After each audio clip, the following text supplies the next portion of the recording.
દોસ્તો આગળ વધીએ પહેલાં સબસ્ક્રાઇબ બટન જરૂરથી દબાવો અને હા બેલ બટન પણ દબાવો જેથી દરેક વિડીયો જલ્દી મળી શકે.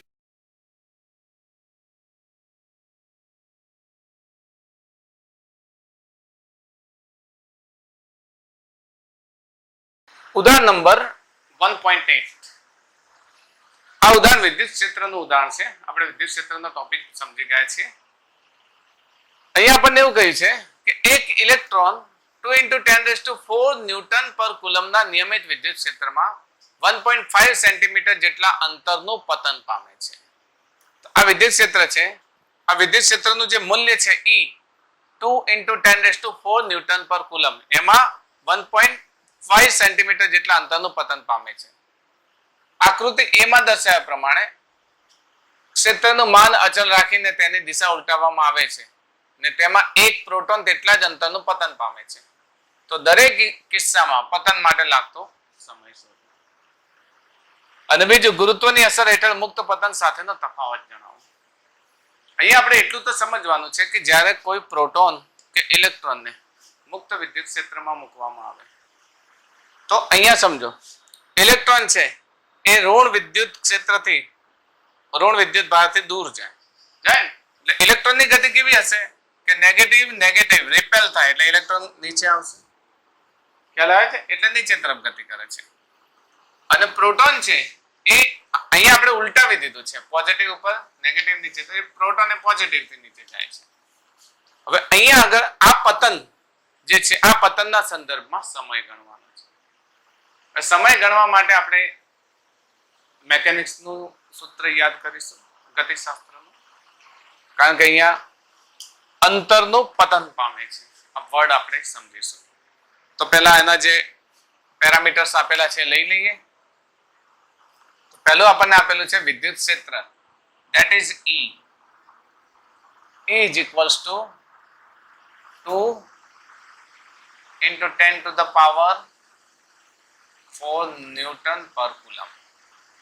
એ આપી દીધું છે. પછી આમાં અંતર આપી દીધું છે. ચલો આ જે અંતર છે આ અંતરને આપણે h કહી દઈએ. h is equals to 1.5 centimetre છે. મીટરમાં 1.5 × 10⁻² મીટર લખી શકીએ. This is h. ખ્યાલ આવે છે? અહીંયા ઇલેક્ટ્રોન ને પ્રોટોન બંને છે તો બંનેનું દળ પણ લખી દઈએ સાથે સાથે. આ પેરામીટર્સ બધા લખી દઈએ. માસ ઓફ પ્રોટોન કેટલો થશે? પ્રોટોનનું દળ હા 1.67 × 10⁻27 kg. Similarly, mass of electron 9.11 × 10⁻31 kg. લઈ શકીએ ને આપણે. હવે પહેલા આકૃતિ A મુજબ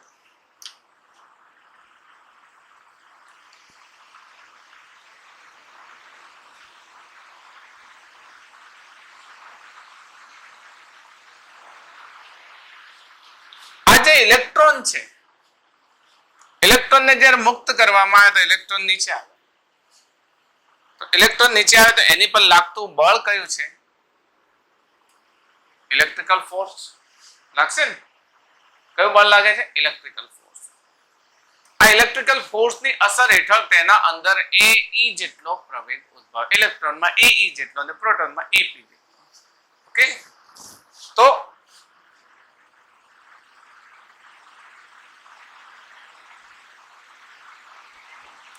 વિદ્યુત બળ Fe ની અસર હેઠળ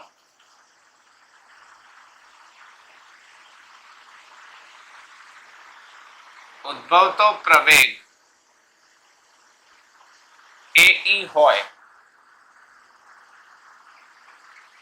તો Fe બરાબર ME/AE. ખ્યાલ આવે છે? એના પરથી પ્રવેગ લઈ લઈએ. AE is equals to Fe divided by M. This is for electron. Okay, હવે આ નંબર 1 આપીએ. ઇલેક્ટ્રોન મુક્ત પતન પામે છે, તો મુક્ત પતન પામતા પદાર્થના સમીકરણ મુજબ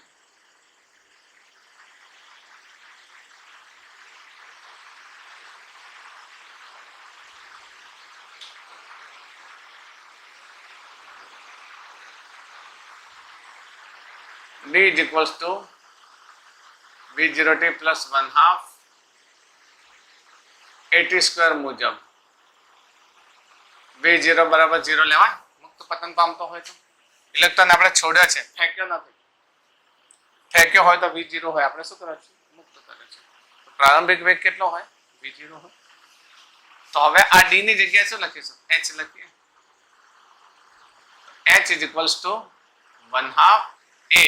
આ ઇલેક્ટ્રોન માટે છે E ને T E સ્ક્વેર. તો T E સ્ક્વેર ને કરતા બનાવો, T ને કરતા બનાવો તો શું થશે? Root of 2H upon AE. ખ્યાલ આવી ગયો? તો અહીંયા AE ની જગ્યાએ શું લખીશું? Fe upon Me અને 2H upon Me upon Fe. Fe ની જગ્યાએ આપણે શું લખી શકીએ? MEAE લખી શકીએ ને? તો આપણને ફાઇનલી જે સૂત્ર મળે છે એ આ પ્રમાણે મળે છે.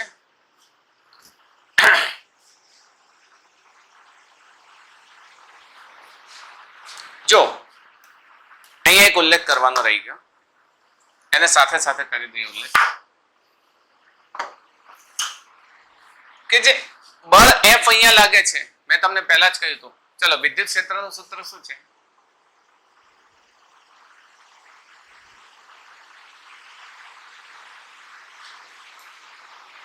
ઇલેક્ટ્રોન માટે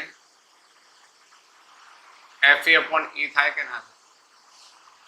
E is equal to Fe upon E થાય કે ના થાય? કેમ? E બરાબર F upon Q. પણ અહીંયા કોના માટે છે? ઇલેક્ટ્રોન માટે. અન્ડરસ્ટેન્ડ? તો what will be Fe?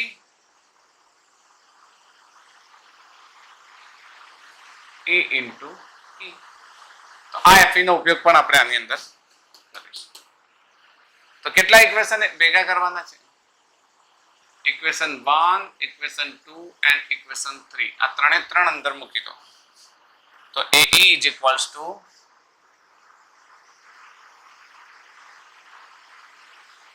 સમીકરણ 1, 2 અને 3 પરથી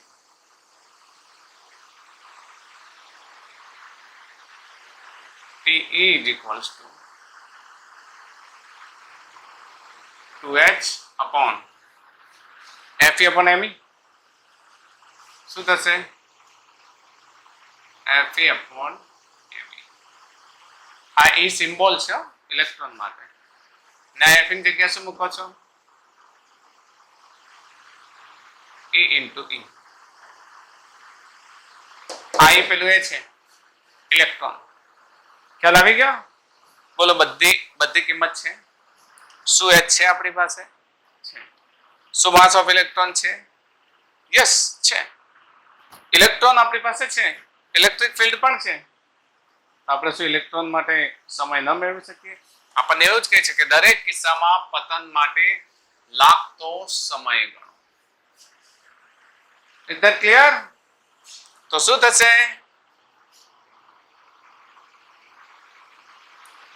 2H ની કિંમત 1.5 into 10 to the power minus 2. Mass of electron 9.11 into 10 to the power minus 31. 1.6 into 10 to the power minus 19. E કેટલો છે? 2 into 10 to the power 4. થઈ શકે? Find out the value. કેટલી થશે? સ્ક્વેર રૂટ નિકાળો. હા, એટલે તમારો ફાઇનલ આન્સર કઈ રીતે આવશે? લગભગ 2.9 into 10 to the power minus 9 second. Okay,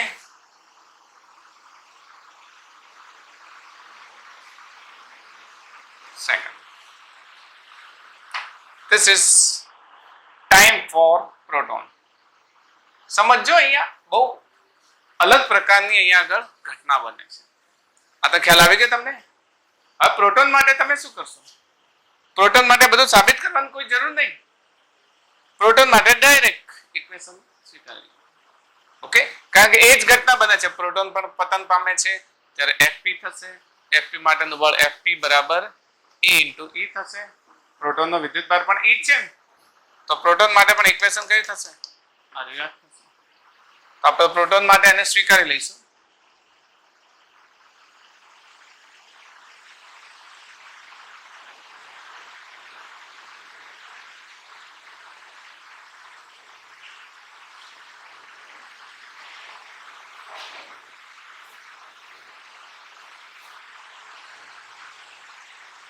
Time for proton is equals to 2h mp divided by E into E. ખ્યાલ આવી ગયો? ડાયરેક્ટ કેમ સ્વીકારીએ છીએ? એ જ ઘટના બને છે. પ્રોટોનનો વીજભાર તો E છે, માસ ઓફ પ્રોટોન આપણી પાસે છે, હાઈટ તો એટલી ને એટલી જ છે ને, એ જ ઘટના છે. ખાલી શું કર્યું છે? વિદ્યુત ક્ષેત્ર ઉલટાવવામાં આવે છે. ચલો તો આને મૂકી દઈએ.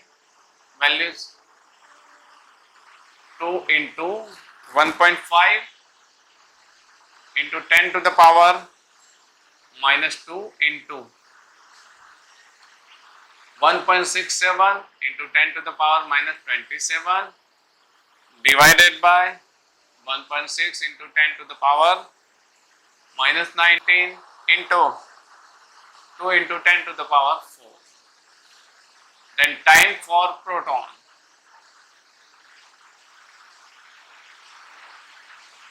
બોલો કેટલું થાય છે? કેલ્ક્યુલેશન કરી જુઓ. મેળવો કેલ્ક્યુલેશન. થશે 1.3 into 10 to the power minus 7 second. Okay, time for proton. But time for proton and time for electron ને આપણે એકવાર ઓબ્ઝર્વ કરીએ તો અહીંયા 2.0 into 10 raised to minus 19 second સમય કેવો છે? ઓછો છે. ને અહીંયા સમય કેવો છે? વધુ છે. પડવા માટેનો સમય, ધારો કે મારી પાસે એક આ ઇલેક્ટ્રોન છે ને એક પ્રોટોન છે. આનો સમય ઓછો એટલે ઝડપી નીચે આવે, આનો સમય વધુ એટલે ધીમે નીચે આવે. આ જે અર્થ થયો સમયનો અર્થ શું થયો? ધારો કે અહીંયાથી અહીંયા આ પ્રોટોન છે, પ્રોટોન અહીંયાથી અહીંયા આવે, ચલો ઇલેક્ટ્રોન અહીંયાથી અહીંયા બહુ ઝડપી આવે છે આમ, અને પ્રોટોન અહીંયાથી અહીંયા ધીમે આવે છે. બોલો તો કોણ ઝડપી નીચે આવે? સમય જેનો ઓછો હોય ઝડપથી નીચે આવે, અને સમય જેનો વધુ હોય ધીમે ધીમે નીચે આવે. એ તો વાત ચોક્કસ છે. કમ્પેરિઝન કરીએ 10 raised to minus 7 ને 10 raised to minus 9, કોનો સમય ઓછો છે? ઇલેક્ટ્રોન. વજનમાં ઇલેક્ટ્રોન એ હલકો છે અને પ્રોટોન એ શું છે? ભારે છે. તો ગુરુત્વાકર્ષણ કરતા બિલકુલ વિપરીત પ્રક્રિયા થઈ ગઈ. ગુરુત્વાકર્ષણમાં તમે વજનદાર વસ્તુ હોય પહેલી નીચે આવે, હલકી વસ્તુ હોય પછી નીચે આવે ને, કારણ કે એના પર ગુરુત્વ બળ. પણ અહીંયા હલકી વસ્તુ જલ્દી નીચે આવી અને વજનદાર વસ્તુ ધીમે નીચે આવે. એનું કારણ શું થયું? તો હલકી વસ્તુ હોવાથી એના પર આ તરફથી અપાકર્ષણ બળ ને આ તરફથી આકર્ષણ બળ વધારે લાગે એટલે બહુ ઝડપથી નીચે આવે છે. અને પ્રોટોન શું છે? વજનમાં ભારે છે. ભારે છે. વિદ્યુત ભાર બંને પર સરખો છે, 1.6 into 10 raised to minus 19. જાણો છો ને? તો વિદ્યુત ભાર સરખો હોવાથી વિદ્યુત બળ જવાબદાર શાના માટે છે? વિદ્યુત ભારના કારણે છે. એને દળ સાથે કોઈ લેવા દેવા નથી. ગમે એટલું દળ હોય, પરંતુ જો એનો વિદ્યુત ભાર સરખો હશે તો 100% હલકો પદાર્થ ઝડપથી નીચે આવશે અને ભારે પદાર્થ ધીમે નીચે આવશે. ખ્યાલ આવે કે નહીં તમને?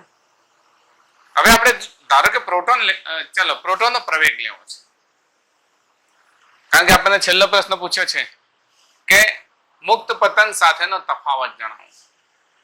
તફાવત જણાવો તો પ્રોટોનનો પ્રવેગ મેળવીએ. પહેલા અહીંયા સમજીએ.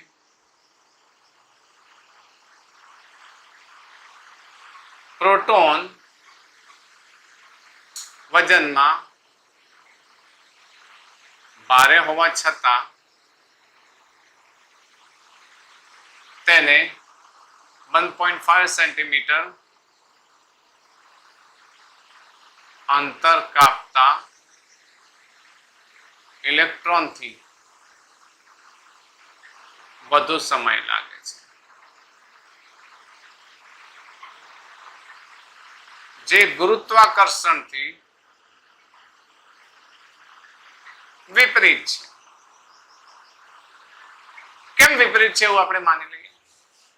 કારણ કે ગુરુત્વાકર્ષણમાં જે ભારે હોય એ જલ્દી નીચે આવે ને, અને જે હલકો હોય ધીમે ધીમે નીચે આવે. જ્યારે અહીંયા ઇલેક્ટ્રોન હલકો છે તો જલ્દી નીચે આવે છે, પ્રોટોન ભારે છે તો ધીમે ધીમે નીચે આવે છે. કારણ શું છે? તો કે ઇલેક્ટ્રોન હલકો છે એટલે એના પર વિદ્યુત બળ વધારે ઝડપી લાગે, આ ભારે છે એટલે એના પર વિદ્યુત બળ ઓછું ઝડપી લાગે. કારણ શું છે? કારણ કે અહીંયા બળ દળ જવાબદાર નથી. વિદ્યુત બળ માટે દળ જવાબદાર નથી. વિદ્યુત બળ માટે શું જવાબદાર છે? વિદ્યુત ભાર. અને વિદ્યુત ભાર બંનેનો કેવો છે? સરખો હશે. હવે મુક્ત પતન થાય છે તો આ ઝડપી આવશે, આ કેવો આવશે? ધીમે આવશે. ખ્યાલ આવે કઈ? ઓકે. હવે બીજી વાત,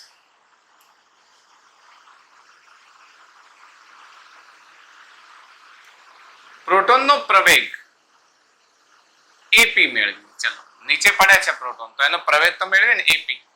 એપી કોના પરથી મેળવી શકીશું? આના પરથી જ મેળવીએ, Fe upon m. તો force on proton divided by mass on proton. Force on proton કેટલું થાય? E into E લખી શકીએ, કારણ કે એનો વિદ્યુત ભાર તો E છે. ઓકે, આના જેમ જ E into E લખી શકીએ. ચલો, E ની કિંમત કેટલી છે? 1.6 into 10 to the power minus 19. Electric field 2 into 10 to the power 4. નીચે mass of proton 1.67 into 10 to the power minus 27. રફલી કટ કરો. આપણે રફલી કટ કરીએ તો કેટલું થાય છે? આ કેન્સલ થઈ જાય, કેન્સલ થઈ જશે તો કેટલું થશે? 2 into 10 to the power minus 27 ઉપર ગયા તો 31 થઈ ગયા. 31 થઈ ગયા. 31 માંથી 19 જાય તો 12 મીટર સેકન્ડ રેઝ ટુ -2. તમને શું લાગે છે? ગુરુત્વ પ્રવેગ આટલો હોય? ગુરુત્વ પ્રવેગનું મૂલ્ય કેટલું છે? 9.8 મીટર પર સેકન્ડ. આ તો ઘણો પ્રચંડ કહેવાય. આ કેવો કહેવાય? 2 into 10 to the power 12 એટલે ઘણો વધારે. ખબર પડે છે ને? જે ગુરુત્વ પ્રવેગ કરતા ઘણો વધારે છે. જે ગુરુત્વ પ્રવેગ g બરાબર 9.8 મીટર પર સેકન્ડ સ્ક્વેર થી પ્રચંડ વધુ છે. આપણને સરખામણી કરી છે ને કે મુક્ત સાથેનો તફાવત જણાવો, તો આપણને કેટલો મળ્યો? 2 into 10 raised to -12. હવે ઝડપી હોવાની ખબર પડી ગઈ કેમ ઝડપી નીચે આવે છે? કારણ કે આનો પ્રવેગ છે એ વિદ્યુત બળના કારણે બહુ વધારે છે. Okay, that's all.